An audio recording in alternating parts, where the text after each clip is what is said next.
today I'm doing something that not every tourist traveler by themselves who is a female 22-year-old would do. But today I am going to Kerobokan prison. You may know about it from Chappelle Corby from Australia. I'm going there today because a guy that I met about 4 years ago in Bali, who really was a kind friend to me while I was here, and I would go out at nighttime into the clubs by myself, and he would always make sure that like no one's gonna grab my bag and that I'm always safe, and he always protected me when I was going out alone at night. He's in there for doing drugs, which is really common. It said online that like 70% of the prisoners in there are in there either for like having drugs or like selling them. Last night I read this really great article that has helped me a lot. It took him 7 days to get in there just because he didn't really know how, I guess, like the procedures and stuff. Like one time he forgot his passport, which he needed. One time he was wearing shorts when he needed to be wearing pants. But I'm hoping that I can go in because the guy that I'm visiting knows I'm coming, knows what time I'm coming. He let me know that I need to be wearing pants and a t-shirt, and I have my passport, so fingers crossed I can get in because I don't think I'll be coming back and trying again. In the article that I was just talking about, it said so you go in and you fill out all this paperwork on who you are, who you're visiting, what cell they're in, where you're from, where you're staying, all that, and then you go into like a silver metal steel room or something they were saying, and your bag gets checked, you get like touched down, and then you get a stamp saying that you're a visitor, and then you go through like airport security. Then you go into a waiting room, like a visiting room, waiting room, where everyone that's visiting is. Then apparently it's just like a wall that's about chest high. I guess it would be a bit higher for me because I'm small. And then just like steel poles going up. And you just literally go up to the wall, and then the prisoner that you're visiting will be on the other side, and you talk through there.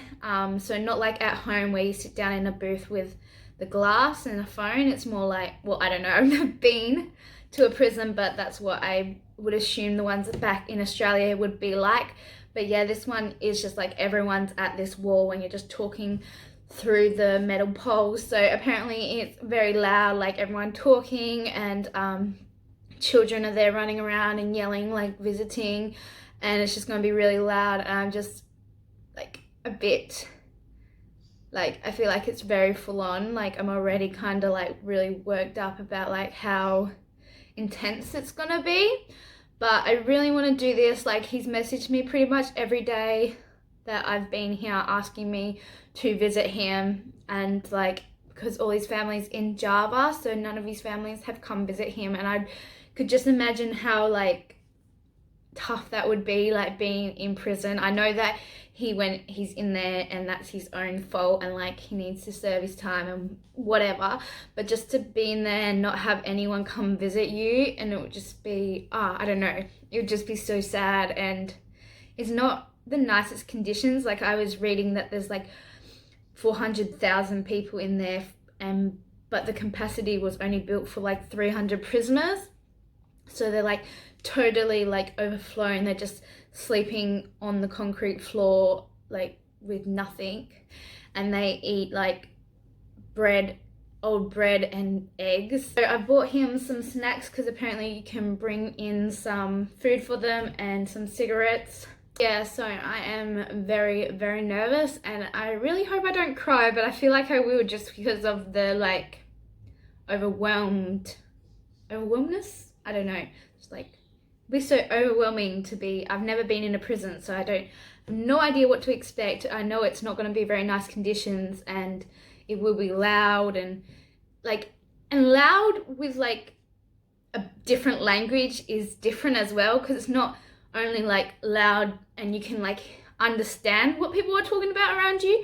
It's going to be loud, and it's going to be all in Indonesian, way more full on to like hear loudness of a language you don't speak compared to the loudness of, I don't know, maybe you get me when I say that, but yeah, the article was super helpful. Hopefully what he talked about was relevant and is still like new. I didn't even really check when the article was written, but you're not allowed to bring literally anything in. So you're not allowed to bring money, you're not allowed to bring your phone, you're not allowed to bring like cameras or anything. So I've just got his snacks and my passport, and that's all I'm going to bring in. So I'm not able to record anything when I'm in there. So this is why I'm just doing a little rundown on it all and what I'm doing, and then once I've done there, I will let you know how it all goes.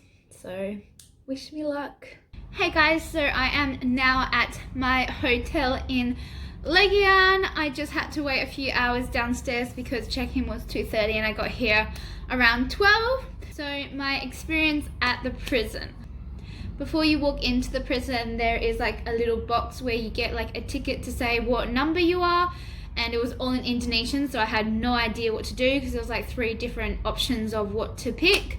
So I came straight through, and then the lady told me to go back out and pick one, and then the machine wasn't even working, so then we're waiting for so long. Then when it started working, everyone that had come while it was like not working just like pushed in front of me, like just grabbed the tickets before me, like did not care at all that I was there before them.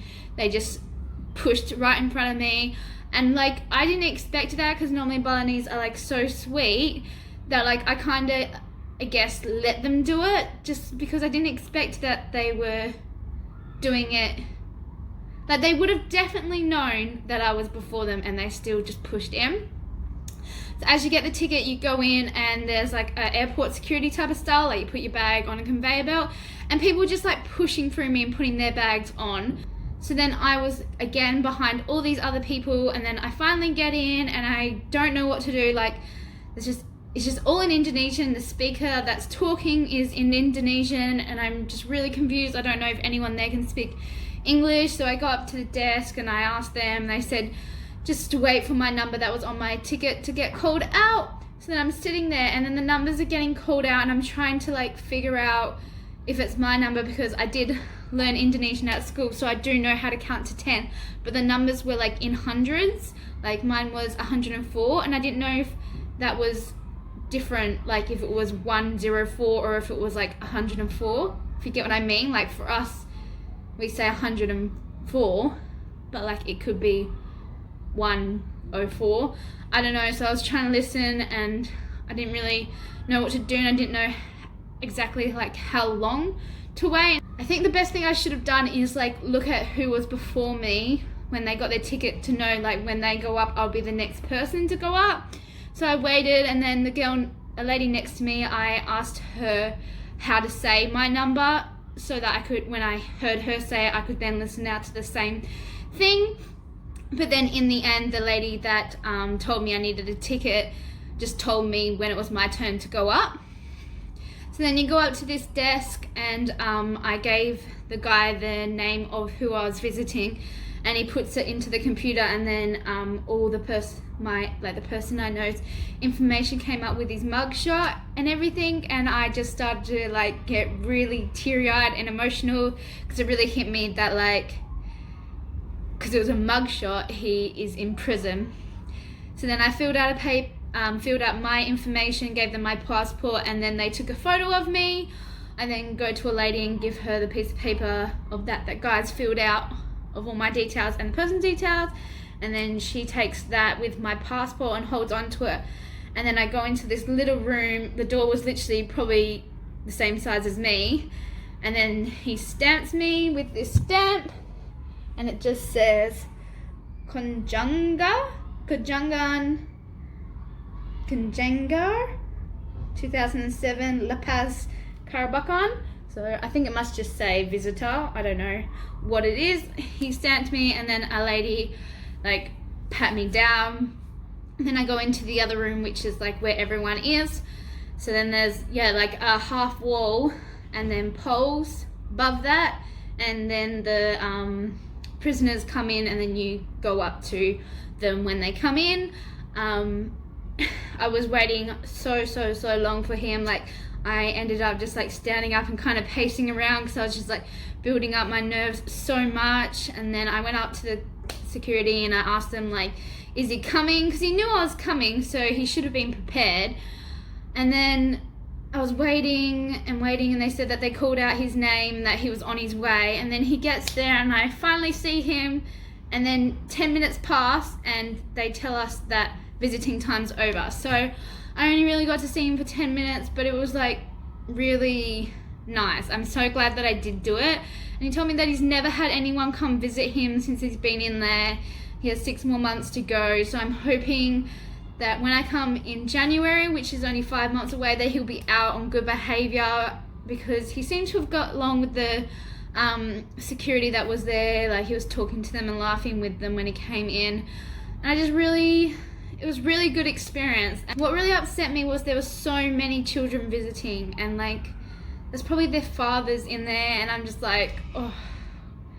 But the condition of the prison itself was actually a lot better than I was expecting. Like, you can kind of see the prison through where they're standing. The walls are all painted with like patterns and stuff, and the plants and the like gardens well looked after. Like, it looks really nice and really clean in that bit that I saw. And my friend, he looked really healthy. Like, he didn't look sick or anything.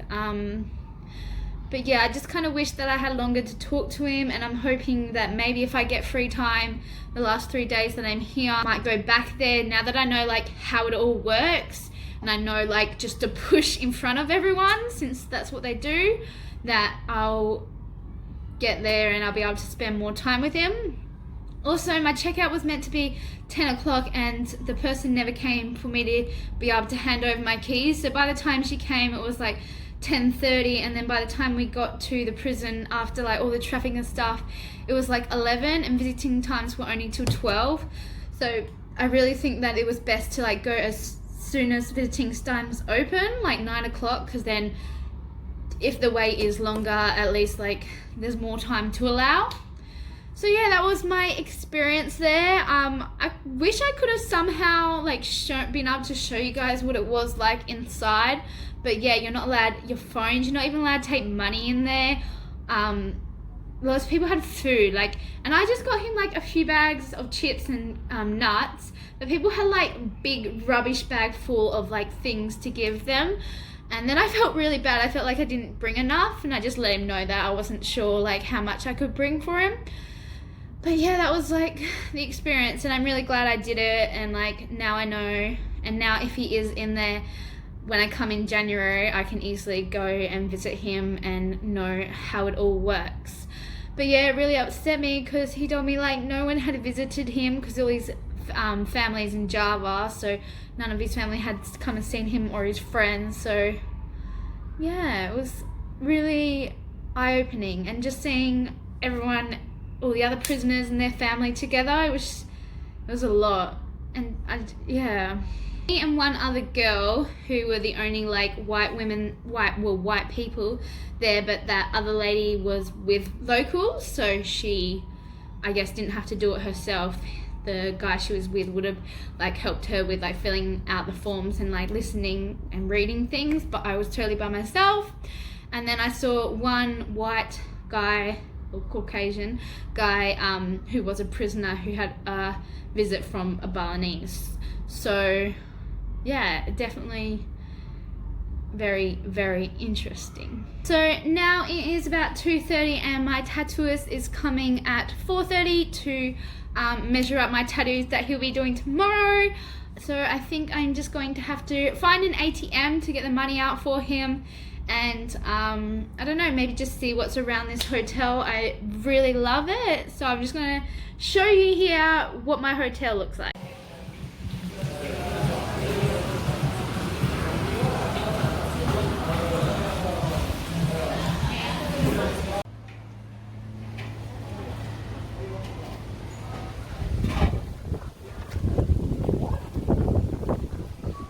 So here's the bathroom. Very, very, very nice. Little surfer dude there. Surfboard, mini fridge. Coffee in that. TV. The bed, another sofa. And then my outdoor area.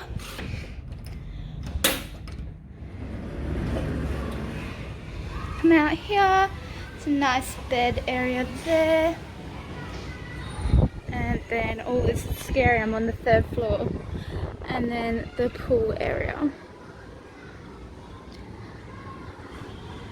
How awesome is that? And that's all for today's vlog. I hope you were interested in my little experience of Kerobokan, and please think of my friend in your prayers so that he gets out early, and next time I come to Bali I can see him outside the prison and we can go back to having good times in Bali like we used to, but not getting in trouble and ending up back in there.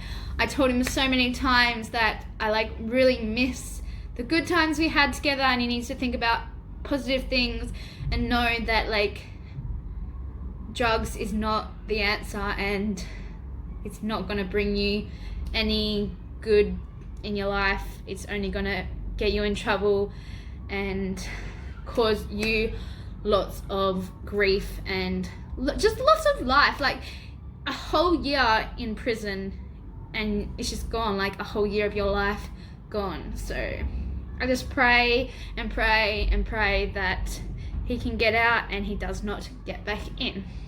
So thank you for watching again. Do not forget to like and subscribe, and I'll see you guys tomorrow. Bye.